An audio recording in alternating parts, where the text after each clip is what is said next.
Salut les radins, salut les radines, bienvenue dans une nouvelle vidéo où on va parler du comparatif iPhone 12, iPhone 13 mini.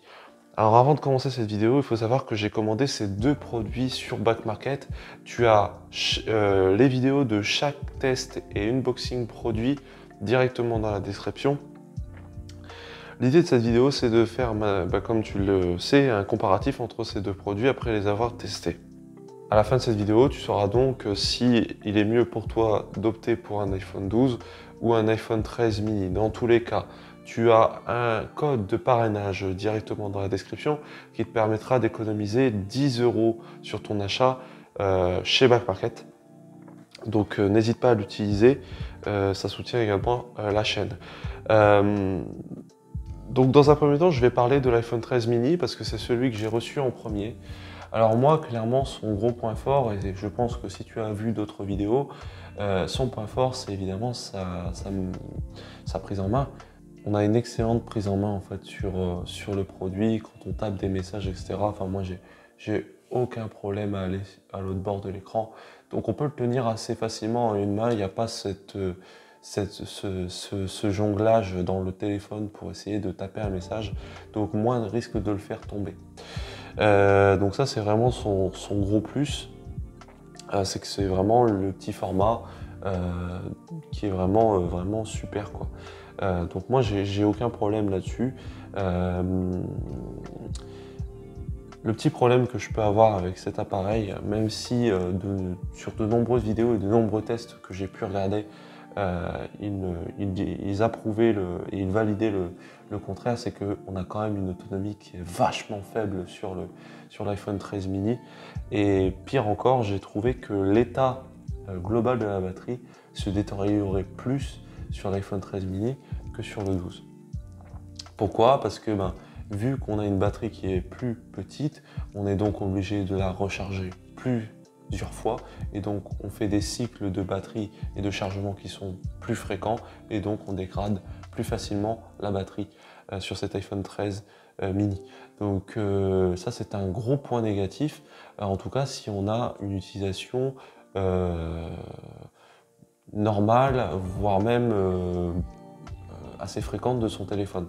Là, j'avoue que j'ai fait cet achat à titre personnel et j'avoue que j'aurais préféré, si je l'avais eu entre les mains avant, j'aurais peut-être plus opté pour l'iPhone 12 parce que moi, qu'est-ce qui me plaisait concrètement sur cet iPhone 13 mini, c'est que déjà on est sur un smartphone qui aura déjà des mises à jour jusqu'à très longtemps dans le temps.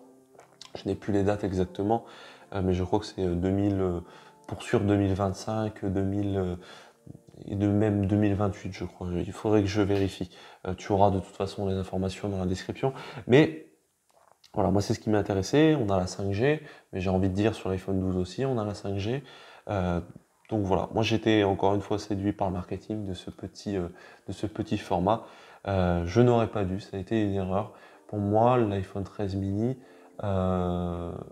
c'est juste une déception quand en fait on manipule l'iPhone 12. Et là je vais attaquer l'iPhone 12. L'iPhone 12, comme j'ai dit, lui aussi il a de la 5G. C'est marrant, mais au niveau de la prise en main, l'iPhone 12 me paraît plus léger alors qu'il est plus gros. Je ne sais pas pourquoi, mais il me paraît plus léger.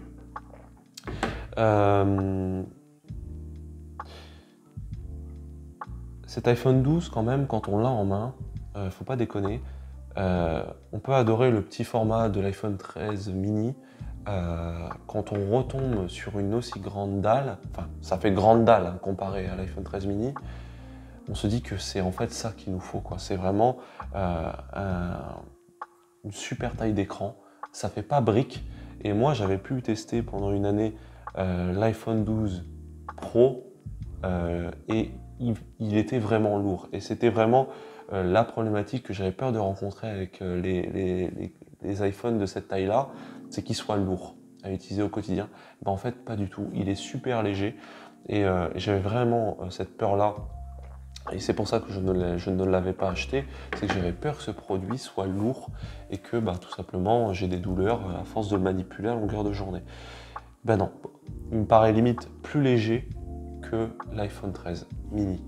Donc Donc en fait, moi, la conclusion va être assez rapide, c'est que pour 1 an d'écart entre ces deux technologies et ces deux appareils, et au vu du prix, surtout du prix, il est plus avantageux pour moi de prendre un iPhone 12 simple, bon, en 128 Go, parce que l'iPhone 13 mini ne démarre qu'à partir de 128 Go.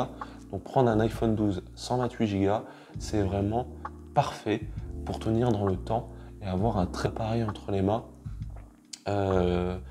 Franchement, moi, c'est un conseil que je peux te donner, c'est ne passe pas sur un iPhone 13 mini. Et je comprends maintenant pourquoi ils ont arrêté de produire cette gamme-là. Parce que franchement, quand on manipule un iPhone de cette taille-là, on comprend pourquoi en fait c'est la taille qu'il faut, quoi. Je pensais vraiment qu'il y aurait des problèmes de prise en main, etc. Moi, avec mes mains, j'ai aucun problème pour manipuler ce téléphone. Bon, évidemment, c'est bien plus simple avec l'iPhone 13 mini, il ne faut pas déconner. Mais ça reste encore une taille très correcte.